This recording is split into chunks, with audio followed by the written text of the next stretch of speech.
Hey there, great to have you with us on Take Two with Jerry and Debbie, along with Debbie Georgiani, Jerry Usher here, making our way through another week of broadcasts. And you've been with us. You've been fantastic with your calls, your takes, your comments, your insights. We learn so much, and we know that you teach each other on this program. That is what it's all about. And we have opened up the phone lines for you right now to join us today at 1-800-585-9396.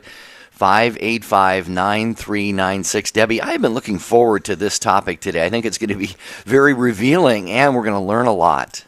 I have too, Jerry. I've been actually thinking about it a lot, and I think our listeners are really going to partake and make this show great, like you always do. So please call in, and you can listen live while you're on hold, so you can go right into the discussion so you won't miss a thing. But today we're talking about, okay, listen up. You ready?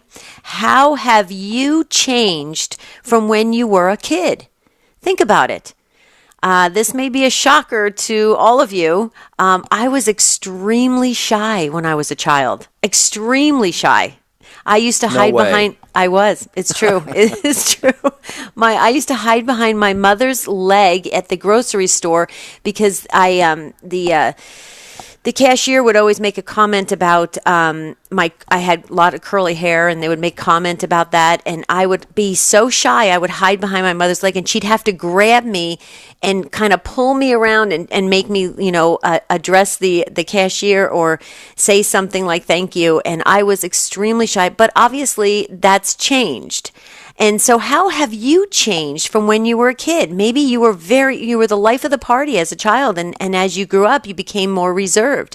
Maybe you had these labels on you when you were a child, certain characteristics about you as a child, and you wanted to break through those labels, but people always remembered you like that. But you definitely have changed, and it's kind of hard to shed those labels. We want to talk about all of it because as Catholic Christians, we're on a journey. We're on a path towards God. Okay, so we're moving. And that's where we want to be able to grow and really not necessarily change, but just to mature, if you will, as Christians and as people. And so we want to talk about that today. How have you changed? I'm very excited about this topic, Jerry. All right. Again, 1-800-585-9396. Text EWTN to the number 55000. We'll work in your text. And also you can send your take, your comment, your insights to our Facebook page, EWTN Catholic Radio, our YouTube channel, or email us. Debbie and I will receive that during the show. Take2@EWTN.com. But we're not talking so much about how have you changed since you were a kid physically. I mean, obviously, we all grow. We're taller. We're a little right. heavier, a little less capable, a little less athletic and all of that. But really just emotionally, spiritually. For example, maybe as when you were growing up, you just didn't have the motivation to apply yourself to your studies. But when you maybe got into college, or now you're an adult, and you really have a hunger to learn, and you do apply yourself. Maybe you were impatient or angry, and you learned to be more gentle and more understanding. And here's one. Maybe you had to be dragged kicking and screaming to Mass when you were a child, and now you just have this hunger and thirst for going to Mass and receiving the Eucharist. And so just about any area of our lives, Debbie, we grow and we mature. And I'd love to have folks not only share how you've changed, how you might be different in some important area, but if you can point to the motivation. And often we can't. Often we can't, Debbie. We don't really know, that switch that goes on. Mm-hmm, but if we can point to the motivation or the reasons for that, maybe somebody insulted us or challenged us in some way. Mm-hmm. That's very interesting. I can actually point to the motivation that kind of shifted it for me from being rather shy to more outgoing. And that was when I started in the restaurant business, Jerry. And you just had to be out there in the public. You had to say the right things and be out there and be social. And so I learned rather quickly to put myself in the public and to relate to other people in a general way. And that helped me get out of that shyness. But, here's the thing, Jerry. I think we all have those abilities inside of us that we can tap into and to expand and to stretch ourselves beyond our comfort zone so that we can become the best version of ourselves. So I want to ask you the question, Jerry, how have you changed from when you were a child? Well, this may surprise a lot of people, and a lot of people may disagree with this, but I think I have learned to be a little. I've learned to think before I speak in many situations. At least I hope that I have. I can look back on when I was a kid, and so many times I would just shoot my mouth off in all kinds of situations and kind of wanted to be the center of attention. And, hey, I know the answer, sort of a know-it-all. The teacher would ask questions in class, math equations, and I'd go up to the board, and I just kind of always wanted to be sort of, I don't know if I'd say front and center, but I think just I know that there were times that it got me into trouble because I was wrong. I thought I had the answer, and I'd shoot my hand in the air and say, hey, call on me. So I've really learned to, I just stop, and hopefully I've learned to listen better to others, and not be so quick to want to inject my opinion. I think that's one way, hopefully, that I've changed. Okay, so here's the second follow-up question for you. So have your siblings, have they accepted that you have matured in that area and changed, or do they still see you as the kid that you were very quick in your responses? I don't know the answer to that, because as soon as you reach adulthood, you kind of all go in your separate different directions. And even though we stay close, through phone calls and email and so forth, we're not really around each other that much, in person to really, I think, judge those kinds of things. So I don't know. I don't know if I can answer that or not, but I know we've all changed in some ways. And I think just we like to tie all of our topics into the faith. And this really, Debbie, gets down to that phrase you use all the time, becoming the best version of ourselves, which Matthew Kelly talks about. Mm-hmm. Absolutely. Gotta love Matthew Kelly. He's just amazing on how he really helps us to grow in our faith with the words and the challenges that he uses in ministry. So that's what we weave into Take Two, this idea that we want to become the best version of ourselves because God expects that of us. So please call in and share with us how you have changed from when you were a kid. We want to hear about it. We want to learn from you. 1-800-585-9396. That's the number to be on the show. Don't hesitate. Don't wait any longer. Don't sit there and be entertained. Jump in. We need to hear from you. 1-800-585-9396. When we come back, we're going right to Ryan, who's driving through Ohio.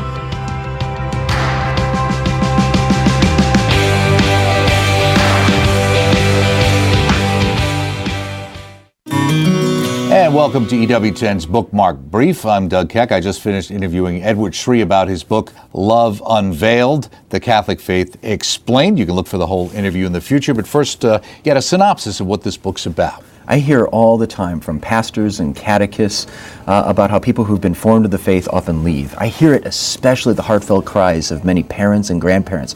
Why do my kids not practice the faith anymore? We gave them good doctrine. We sent them to schools. They were confirmed. What happened? And I think we have to remember the great parable of the sower. It's not enough just to sow the seed.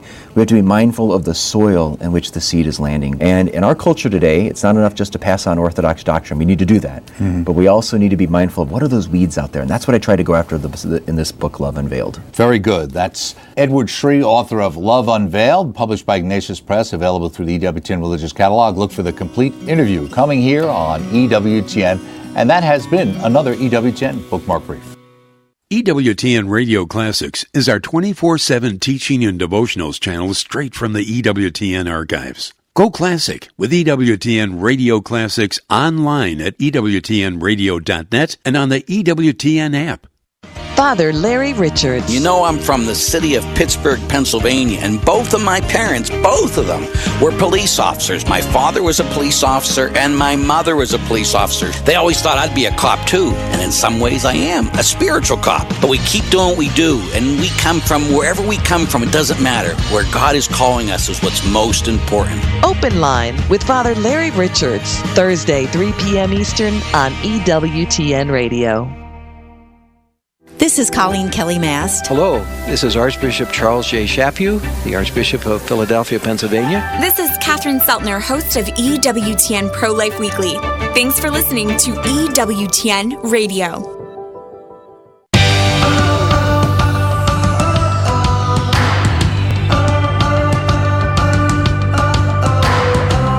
So good to have you with us today on Take Two with Jerry and Debbie. Got very, very busy phone lines here. Not surprising, because this is it's a subject that impacts all of us.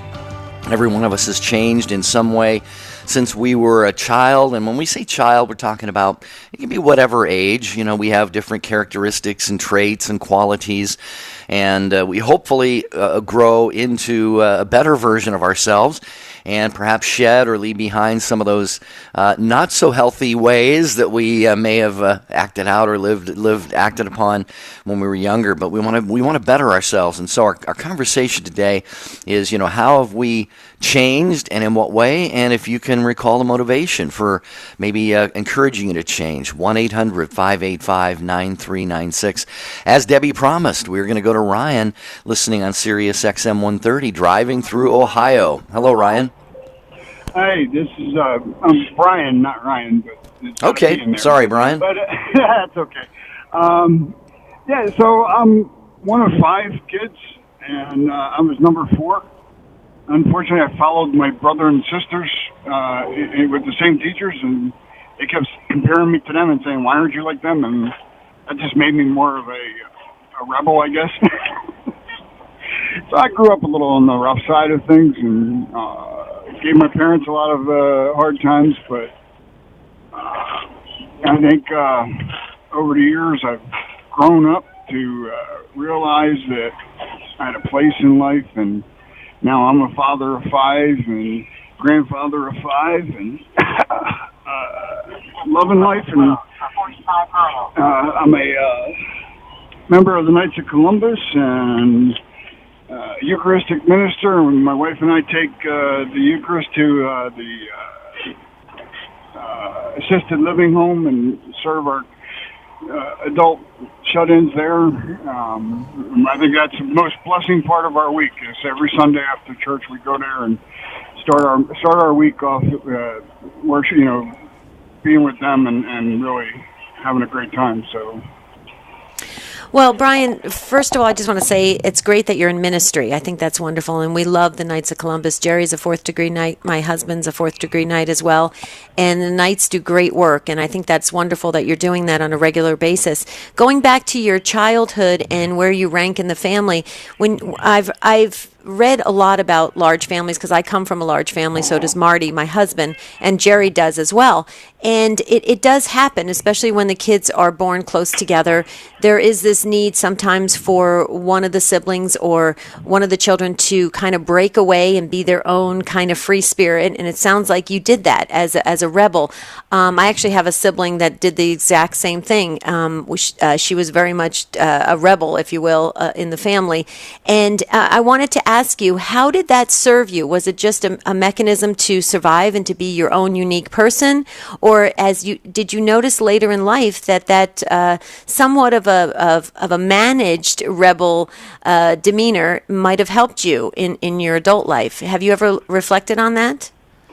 Yeah, I have, and honestly, I think it gave me a hard time growing up, but I think looking back, it helped form me as to who I am now. I mean, I was an airborne ranger in the Army, and I followed that. I kept that rebelness going, but I learned to keep it in check, and use it when I needed it, but calm it down quite a bit. Now it took a lot of years to calm it down, and throughout my years, and I'm writing notes because I'm trying to write a book on my life, but because it's throughout my life I was baptized Methodist, raised Presbyterian, converted to Catholicism, joined the Catholic Church like about 12 years ago, and finally realized that I'm where I belong. But throughout the years, I was not only rebelling against my family and trying to do that, but I was kept running away from God. And because every time I felt like a strong pull, because there were several times throughout my life that I started to discern about going into the ministry, and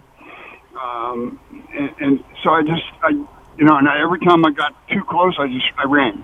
I just took off and I can't do that. But now I realize that after all these years of running that, I should have stopped a long time ago, because I think I would have been a great minister or priest. I just really do. I think because I just love the Lord, and I'm driving a truck and I listen to EWTN or Catholic Channel, and I'm reading books from Saint Benedict and Pope Benedict. And I mean, it's just to me, it's just I spend all my extra time just trying to follow and do what God wants me to do out here. Brian, what comes to my mind here is I'm sure you're aware of the passage, as are many of our listeners, in Revelation chapter 3, where, Jesus says, he says to his own people, actually, rather you were hot or cold. If you were lukewarm, I will spew you out of my mouth. And it sounds like, in many ways, I can relate to what you're saying, because I've always had this sort of channeled tenacity. You, Debbie, and you talked about it as being kind of a managed rebel spirit, if you will. I think God can work with that, and God has worked with that in your life. Certainly we want to be hot in terms of our zeal for Him and our fervor and all of that. But it's better to be, if we're going to be, even if we're cold, every now and then, God is looking at that and He's going, that's somebody I can work with. Look at St. Paul. I mean, St. Paul was totally on fire for the wrong thing.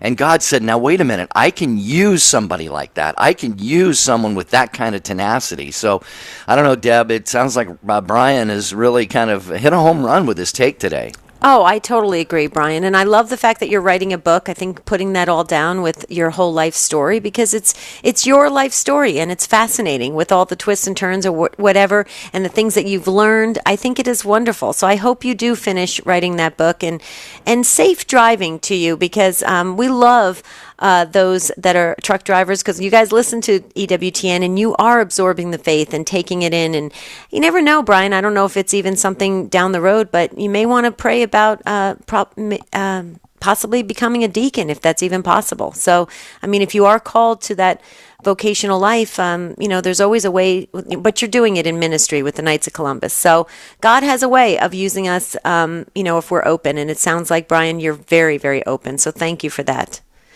Okay, God bless you. Have a safe rest of your day. Okay, Margaret, you have been waiting so long, and you came in right behind Brian, so we're going to take you next in Kingwood, Texas, listening on Guadalupe Radio Network. Hi, Margaret. Welcome. Hi, how are you? Doing well, Good, Margaret. How are you? Welcome. Good. I love this topic. It's a great topic. So, like you, Debbie, I was very shy growing up, very self-conscious, hated group situations. And my father was, who has passed away, he passed away 3 years ago, he was really instrumental in my change in that, and becoming more outgoing. He told me something that just changed my life. He said that he too was shy, extremely shy growing up. Didn't to the point where he couldn't really talk to other people very well. And when I was sharing with him how shy I was, he said, "Well, you know what I've realized, Margaret, is that shy people tend to be a little selfish and self-centered." And he said, when you are in a group situation and you're shy, and you're not speaking to other people, you're too shy to get out there, you're thinking of yourself. You're thinking, and you're self-conscious. You're not other people conscious. You are self-conscious. And that just changed my life. It changed my perspective. And so from that point on, I was able to walk into a room and try to not focus on myself and how I feel and how awkward I feel, but to try to look for somebody else and to try to engage them and help them feel comfortable, because I realized there are a lot of people out there that are uncomfortable in group situations. And it actually spurred me to also start a welcome ministry at our church, because we have a really large church in Kingwood, and it there are a lot of people that walk in and feel lost and awkward and aren't able to really to feel a connection. So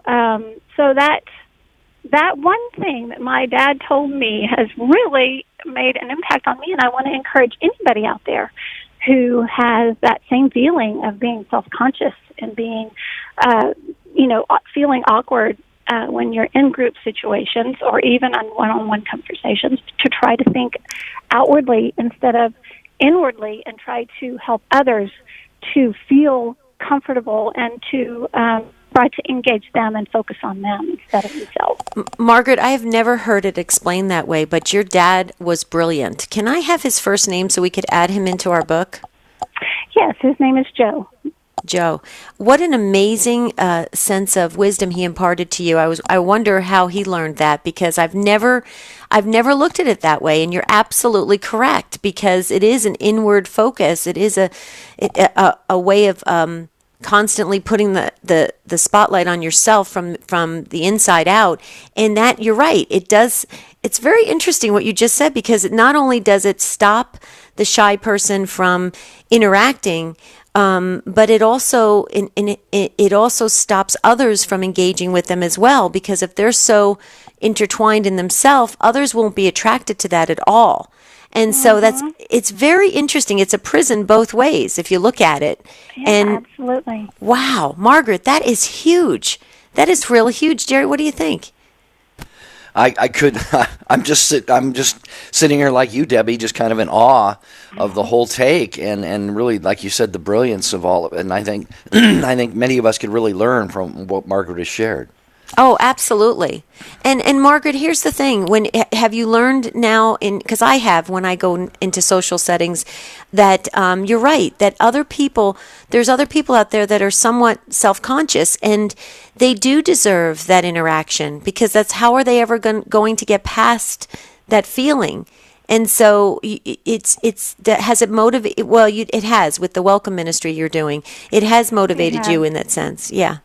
Absolutely. And one thing that I think actually I heard on one of the programs, it might have been y'all's, that somebody shared that when they go into Mass, that they pray that God will place somebody in their path during or after Mass, and that they can help in some way. And I've been doing that ever since I started this welcome ministry, and it's amazing how many times God will put somebody in my path that needed to talk or to share, and many times it seems to be somebody who is more self-conscious and shy, and somebody who needs to form a connection.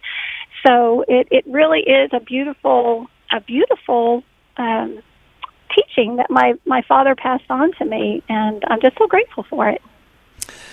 Yeah, and I just learned something there too. And Debbie has typed me a note here, Margaret, that says it was somebody, a caller on our show, that mentioned that what you just talked about, praying going into Mass, that God will put somebody on their heart or in their path that they can be of help to. And I think that's something we could do really every day, every moment of every day, because wherever we go, there's that saying I like to put out on the show sometimes.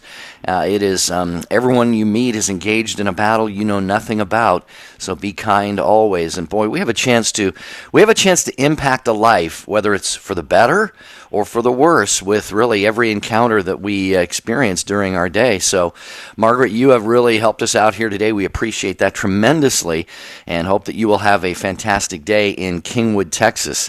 1-800. Thank you, Margaret. 800-585-9396. Debbie, we're asking people how they have changed and in what ways since they were a child. Right, so we're going to go right to Cecilia in Lansing, Michigan, listening on EWTN.com. Cecilia, we can start with you, but we got a break coming up in just a few minutes, so we just wanted to say hello and maybe get started, and then if you can hold on. Hi, Cecilia. Thank you for taking my call. Sure. I think it's a great topic. I was a middle child, so I think that's already been pointed out that, the typical middle child has a desire for attention. It's all about me. You're screaming, for attention because you've got people older than you and younger than you, and you kind of get forgotten. But I'm a cradle Catholic. I'm now married with 6 children, and I work for the Catholic Church in crisis pregnancy and post-abortion care. And it's a ministry where people are really wounded. And so it's extremely important to not focus on myself and to help others. Okay, so Cecilia, hold that point because we got to take this break. When we come back, we're going to finish with your story in just a moment on Take 2 with Jerry and Debbie, 1-800-585-9396. Hey guys, where were you when you had your deepest conversations about God and faith and life? Well, if you're like me, you were probably sitting up till all hours drinking coffee in an all-night diner with your best friends. Hi, I'm Deacon Jeff Drzymski, inviting you to relive that experience right here in the luxurious corner booth of the Catholic Cafe. The Catholic Cafe, Saturdays at 4 p.m. Eastern and Sundays at 5 a.m. Eastern on EWTN Radio. Live truth, live Catholic. All too often, we pray too small. Lord, help me just to hang on today. Help me not crumble under the pressures of life. Is that all you think God is capable of? Friends, we don't have a God of just getting by.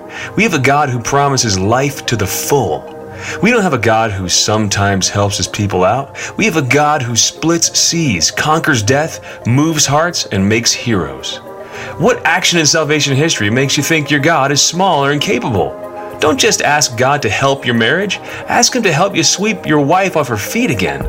Don't ask him to help you stay strong under the pressures of life. Ask him to make you a blazing light shining to everybody you meet. Don't just ask him for a drop of water. Ask for rivers of living water to flow from within you to a thirsty world. Live meekly, but pray big. Our God is mighty, and we are his children. This is Chris Stefanik from RealLifeCatholic.com on EWTN Radio.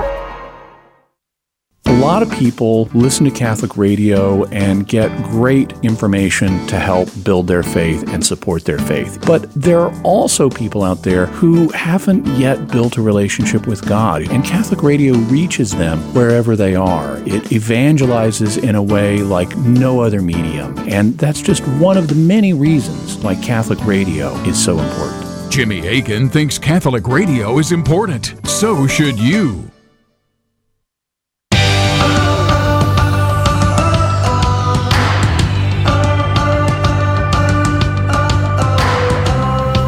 We think Catholic radio is important too. That's why we're here, Jerry and Debbie on Take 2, EWTN Radio.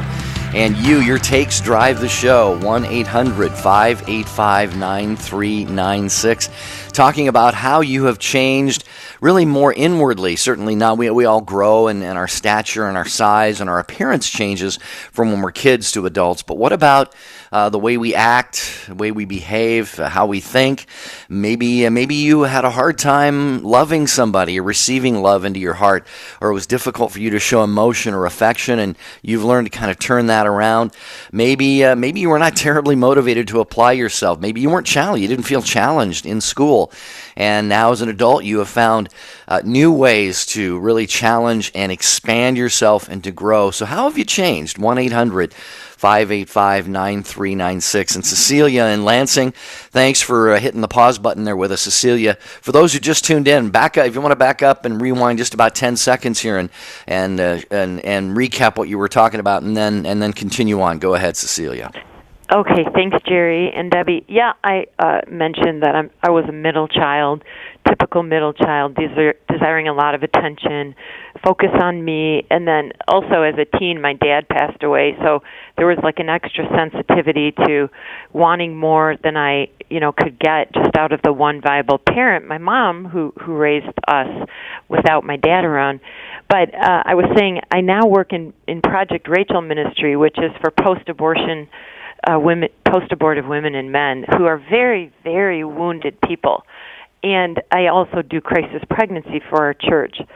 And you really can't not do that ministry without the evil one, attacking and trying to dissuade if there's any hole in your relationship with Christ, because these folks we serve really need us to focus on them. We really need to be attentive. We have to have a listening ear and tap into all the gifts of the Holy Spirit and any supernatural, anything, grace and gifts that we can use because of the battle that we're fighting to help, to be an instrument of God to help people heal. And so really, even beyond my 27 years as a wife and a mother raising children and homeschooling a lot of them, this particular ministry God has drawn me closer to Himself because I have wanted not to give up. I have wanted to be that listening ear and to work with the volunteers to help women and men heal from that wound. And also, we've had so many saves of women who are pregnant who we've helped through counseling and referrals. And I just feel like God called me to do this vocation within my vocation, and it's tough, it's difficult. However, God did give me and our volunteers the grace, and He's continuing to bless our church and our community by, no more focus on me for this kind of ministry. You cannot do that at all.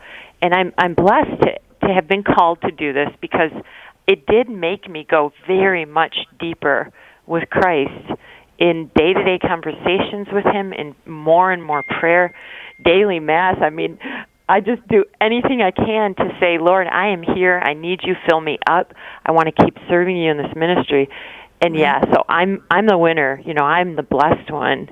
But fortunately, too, I can be used by Him to bless others. Right. Well, Cecilia, great work you're doing. I mean, that's an eternal work you're doing because you are just really helping other souls heal and become, like what we said at the beginning of the show, the best versions of themselves. And thank you for saying yes to that ministry. I believe you said you work at the parish level too, as well. And thank you for that. Thank you for the hard work you're doing, helping to form the faithful. Because I know from working in the parishes, it's a very deep task that we have been given the responsibility of, and yet so many of us jump in wanting with that giving heart to help others. And it sounds like that's exactly who you are, Cecilia. You're a person who wants to really help. So in a way, I'm kind of glad that you were sandwiched in between in your big family as a middle child, because for some reason you developed that beautiful, empathetic and sympathetic ministerial tone about you that has enabled you to flourish in the walk with other souls. So, Cecilia, way to go! I'm humbled, and I feel so honored to receive your call with Jerry. And I tell you what, more people need to hear what you're doing, because Project Rachel and helping those who have lived through really painful decisions to heal and to become whole again and to receive God's grace again, I really think is a big ministry. What do you think, Cecilia? Do you think we got a handle on the Project Rachel, or what? Oh, God bless you. You really summarized it so very well. I think, being the middle child, you're right. You understand and empathize, and I never really realized it until now. That's why God put me in the middle. That's the deep well of compassion that I do feel. You're right. Because I know what it feels like not to be heard and not to be the one everybody's putting up at the top priority. Because everyone, often Catholics can understand how to preserve and defend the unborn. But I think we're growing as intentional missionary disciples to call people back to the church who have been wounded by that choice of abortion. And we are just beginning to understand those are those on the periphery. Those are the marginalized, too, among the poor and others, those who've been wounded and have broken off a relationship with God, they think, because of their choice. They do need us. So thank you. I'm glad, Debbie, you know about Project Rachel Ministry. It is all over the world.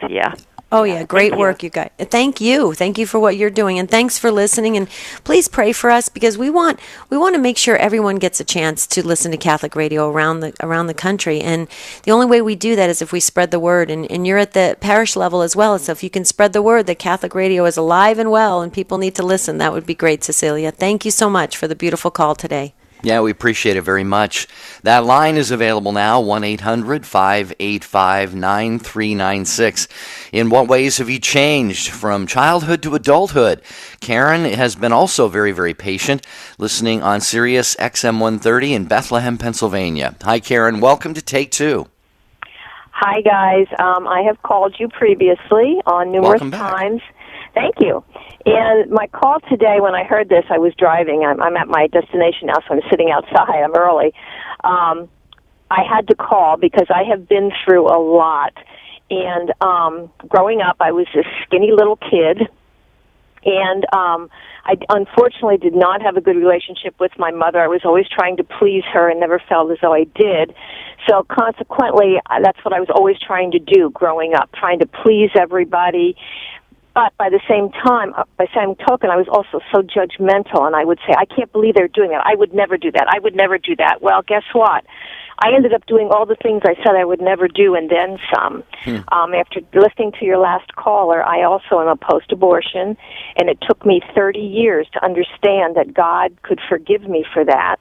I became part of Silent No More, and then I got sick. I got a physical sickness. I had to have medication, and that made me even sicker, and I would be laying on the floor crying out, saying, God, what am I doing wrong? What am I doing wrong? And you know what? It took 2 years for me to get well, and I talked to you recently during Lent, I think, about this same thing. And now that I am well, I am now part of hospice. I'm a volunteer in the hospice. I'm a retired nurse after 50 years, and God has just changed me completely.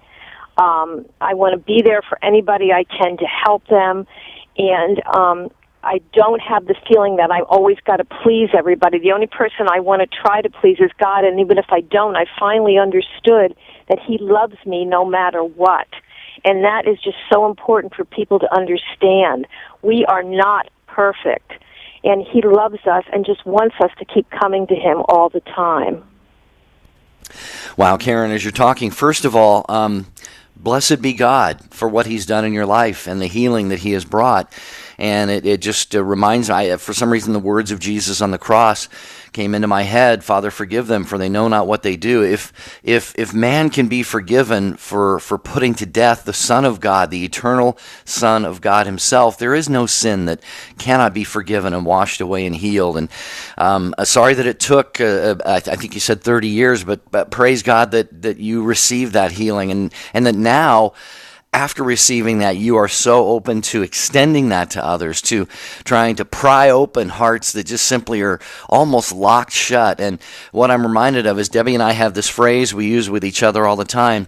When we start to get unsettled about something, we just remind each other, it's two simple words: interior freedom. Remember Deb, interior freedom. She'll say, Jerry, interior freedom. Mm-hmm. And what we mean by that is there's this book titled Interior Freedom by, I think it's Father Jacques Philippe is his name, and it just talks about how inside of ourselves we have to have the freedom of knowing who we are, made in the image and likeness of God. We are loved by God. There's nothing we've done that can't be forgiven. There's nothing we can do to earn His love. There's nothing we can do to lose His love.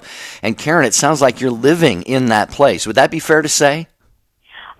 Jerry, I'm starting to. I'm starting to. I'm going to, believe it or not, I shouldn't be saying this, but I can do this. I'm going to be 70 this year, and it's taken me so long to be able to live in that place, but I am getting there, and each day is a little mini step closer to that. Mm-hmm. Mm-hmm. Yeah, But Karen, here's the thing: you're 70. In God's eyes, God stands outside of time. So that's just a number. We're on a journey. We're on a path, and your path is so great. It's fabulous, and it's unfolding. And I'm sure each day brings new aha moments for you, and those breakthroughs that make you keep going. Here's the thing that's great about your story. You're moving forward. Your life and your ministry life is unfolding. A lot of people never get there, Karen. They never get there. And so those are the ones we have to pray for, that they can be enlightened, if you will, and to move forward. But Karen, I did recognize your voice right away when you called, and you have called before, so it's good to hear from you. And please stay in touch with us. I think your story and the different aspects of your story need to be told over and over again. So I just wanted to say that, Karen. What do you think? Keep telling your story. So much. I mean, I love you guys, and I feel now that I can finally say that. I mean, like I said, it took me 30 years to even be able to tell anyone I had an abortion. And now, that I can do that, I pray at our abortion center, and I've had women say to me, "Why do you think you're doing this? You don't have any idea what you're doing." That are going in for abortions, and I will say to them very quietly, "No, you don't understand. I do, because I've been through it." And 2 times I've had 2 women start to cry and say, "You're kidding." And I said, "No, I'm not. You can do this, and we can help you get through this." Right. Wow. But Karen, it had to be freeing for you to finally come. Oh, my word, yes. Yeah, right. And that's the thing that, see, God wants us to be free. Satan is the one who who keeps us bound. Okay, so it's beautiful what you're saying, and the more you get out there and share, the more you will free others to be the best spiritual person they can on their best journey. And so, way to go, Karen. We're going to pray that you continue to have 70 more years out there. I don't know about 70. Listen, I did say to you the first time I called, someday I'm coming out to Arizona because I hate the cold weather here in Bethlehem, Pennsylvania. Okay. Don't come now, Karen. Don't come now, because it's 100. What is it? It's well, over here in our area, Debbie and I live in the same climate. It was about 110 yesterday. So okay, mine was only 102, Karen. If you can handle 102, you're welcome anytime. You have an open invitation, Karen. Just Thanks, stay Karen. in touch with us. And Karen, you can always email us, take2, the number 2, at EWTN.com. All right, have a blessed day, Karen. 1-800-585-9396. Hey, if you want to know what's happening with your favorite EWTN radio or TV show or all the other outreaches of EWTN, there is an email newsletter that you can sign up for. It's called Wings. You can stay up to date on the latest happenings at EWTN, get information about great items in the religious catalog, so much else. You can just get your wings at EWTN.com today. Just look for the link, click on that, and sign up. I receive it. Debbie receives it. It's great. So... Love, love, love it. Okay, next up is Jim in Arlington, Texas, listening on Guadalupe Radio. Thanks, Jim, for waiting. Welcome to Take Two. Hey, Jim. Hello. Hi, Jim. Hi, Howdy, Jim. Jim. You're on. Oh, thanks. Yeah, I was just turned on your show, and it looked like about changes in life and things. And I was the 3rd child of 7. And actually, my dad died when I was about 3. And there was a gap. My mom remarried and had 4 more right in a row. But I was, I guess, what you'd call a peacemaker and a jokester in the family. And I lived my whole life that way. If there was issues or things, even as I got older, 20s, 30s, 40s, even in the 50s, my brothers would call me if there was a dispute, and we'd just talk about it. And usually I'd be the one that was the vote that, whether to sell Mom's house, whether to do this, we end up doing pretty much what I would say, because I talked to him, find out what made the most sense, and then just suggest it, and everybody went along with it. But the issue now is, and I've always loved life. I grew up in the Northeast. I moved to Texas. Wasn't a big deal. Made friends, work, everything else. But a few years back, I started feeling bad, and I recently got diagnosed with this. It's called mixed connective tissue disease, which is an autoimmune disease, like rheumatoid arthritis, lupus, and several others. It's where you produce too many antibodies in your body, and they attack your body. And they call it mixed because they can't pinpoint it yet. And since, the last 2 or 3 years, it seems like my spirit has just died. Because everybody I've met through my life, at one point, and this is not conceited in any way, just after I get to know them, or we talk, or I meet them at a party, and at the end of it, they would say, "Yeah, there's something about you. You're special." And I think it was my outlook on life. It was always optimistic, always the glass is half full. With my kids, we eat to the zoo every weekend. We did something, we called that hack around. And, it's like, Daddy, let's go hack around. It just meant go anywhere. and a park or something and just spend time together. But since this happened, and it's not, may have been before the disease or whatever, or just the feelings, it's kind of like I've lost all interest in life. And I pray and listen to you guys, and on my smartphone, Bishop Barron, and I do all these things, and I try to do the right thing, and I try to offer up the pain and everything to Jesus, but and I get excited for a minute, and then I go to sleep. I wake up and I kind of in the same pattern, like nothing's changed. Right. I've just got a part-time job. I thought, I got to do that. Try to do some different things, and but there's no interest. There's no, I love seeing my grandkids, but it's like I went from 100% down to about 20%. And, I prayed the other day and I said, Lord, if you can heal me, please. But I said, heal my spirit. I'd rather have my spirit healed than my body, because, that's the toughest thing. It's just really going day by day.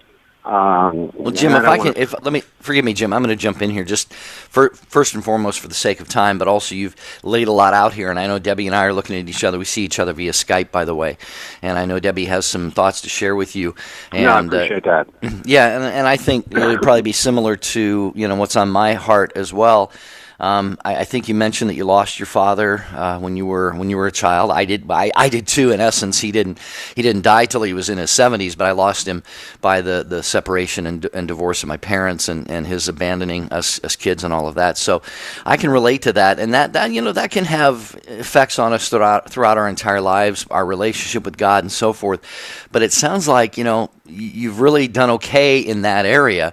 I don't know if it's the physical things that are maybe causing you to be a little bit discouraged right now, or maybe a lot discouraged. I'll say this. I have recurring, Debbie knows this well, recurring feet issues and knee issues. And right now, because of lifting weights the other day, my elbow is just really in a lot of pain. And that brings my spirit down, because I think I'm not as whole and active, and there's something wrong, and life isn't quite what I want it to be, and all of that. And then, but you already pointed it out, Jim. You said the key. God, heal my spirit. And I can say that God, hopefully, I believe He has healed my spirit, so that no matter what happens, no matter what comes, it can all be turned into good. It can all be turned into grace for ourselves. But mostly, Jim, it sounds like you want that grace to be for the benefit of others. And Debbie, I don't want to hog the microphone here. If you've got anything to add to that, or to clean up what I said or anything. No, not at all. I was just going to say, Jim, I'm sensing that you just, with the illness that has happened to you, or the diagnosis you've been given, it did damage your passion, if you will. It kind of just took the wind out of your sails. And here's the thing, Jim, that happens to so many of us when there's an illness or something's going on with our own physical being. It can, like Jerry was saying, it can kind of bend your spirit a bit. The best thing in the world, Jim, that you're doing is prayer, absolutely. But also, Jim, find a ministry that you can volunteer in, not just the part-time job, because part-time job you're getting paid for. But when you give back to someone else, when you give over some of your life wisdom, if you will, to others, to help others grow, it ends up benefiting you, and it benefits your spirit. So what I'm going to pray for today, Jim, is if you're open to this, I'm going to pray that the good Lord heals you in your body and in your spirit, and that God puts in front of you a beautiful chance for you to help others, because in helping others, it will help you. I guarantee it. I am living proof of it. What do you think, Jim? Are you open to that? Jim? Did we lose Jim? Okay, I don't hear Jim. Okay, one more time, Jim. They had the microphone down. What'd you say? Oh, no problem. One of the things that is the abortion, issue, which is terrible, and of course, on the radio station, there's a lot of talk about that, and there should be. And that may not be the ministry or anything, but that is something that it bothers me. and maybe I can get involved in that somehow. But like you said, whatever God's will is, and but it is a good idea, I think, maybe to go out and help others, because I used to do that, and I don't do that anymore either. If I have any time on my own, it's usually because it kind of wraps me. It's just constant pain, and there's not much you can do about it. But, sure. So it just wears you down, and I just wanted to sleep. But Right. I don't want to live my life that way. Right. Okay. Okay. So then we'll pray that those opportunities come for you to be able to do that and get into ministry again, because it sounds like you're a beautiful soul to do that. Jerry? Yeah, and Jim, just finally, as we let you go here, we got to try to get to a couple other callers, but maybe something to consider. I've considered this too, and I've actually done it, not as much as I would like to, but to the extent that you're able physically to do this, maybe work with a local hospital and become one of their volunteers to visit patients. So many people in the hospital are worse off than we are, and they have no one. They never get visited except by a nurse or a doctor with a needle or a blood pressure cuff or something like that, and they just spend maybe hours, days, weeks, months like that. So you could really be a huge instrument, again, to the degree that you're physically able to do that and have the the wherewithal to that's just something to think about. So Jim, thank you so much for your call. Let's see here. We are going to go to Eddie. Will be our final call in Erie, Pennsylvania, listening on the Station of the Cross. Eddie, got 90 seconds. Go for it. Hi, Jerry. Hi, Debbie. Howdy. Listen, when I was young, I was adopted. I was the youngest of two older sisters. As I grew older, I became a little more insecure, and as we moved, because we moved many times, those, I would say, insecurity and confusion. As far as picking up a Bible, very seldom done, and we didn't go to church. So what kind of God I had was whatever I had imagined as a young child, or whatever I believed as a young child. So as I became an adult, finally, I matured, and I became more confident in myself and more strongly in union with God. But that took 30, 40 years, okay? So. Well, Eddie, you're Yeah. awesome. I love talking to you, Eddie, when you call in, because here's the thing. You have a lot to share. You've lived a really wonderful life. I mean, you've had, from what I know a little bit about you, you've had a lot of life experiences. And it's wonderful for you to share that, because others are listening, Eddie, and they, believe it or not, it takes root in them. And they think to themselves, I'm not alone. I can change. I can grow. I can evolve. I can learn things from my life experiences. So I just want to say thank you so much, Eddie, for being open to wanting to share your wisdom on this subject. We really appreciate it. Stay in touch with us, Eddie. And also, I think Deacon Francis was also calling in from Erie, Pennsylvania, who dropped on the line. But Deacon, if you're listening, you said that there was a homily that a priest gave that was really helpful with this topic. If you can email us, that would be great, Deacon, at take2, the number 2, at EWTN.com. All right, thanks everyone. What great calls again today, as always. I've learned so much, as we do every day on Take 2 here on EWTN Radio. Don't forget, check out jerryanddebbie.com. You will find that on the internet. The prayer wall is there. The prayer wall and a lot of other great information. jerryanddebbie.com. Post your prayer intentions. Debbie and I do our best to stay on top of replies, and you can reply to one another as well. So please visit there. Debbie, tomorrow you can tell people what our topic is. We're going to be talking about, are you dressing for spiritual success? Wow, that's going to be a big topic, but you can help us tomorrow on Take 2. Until then, have a beautiful and blessed day.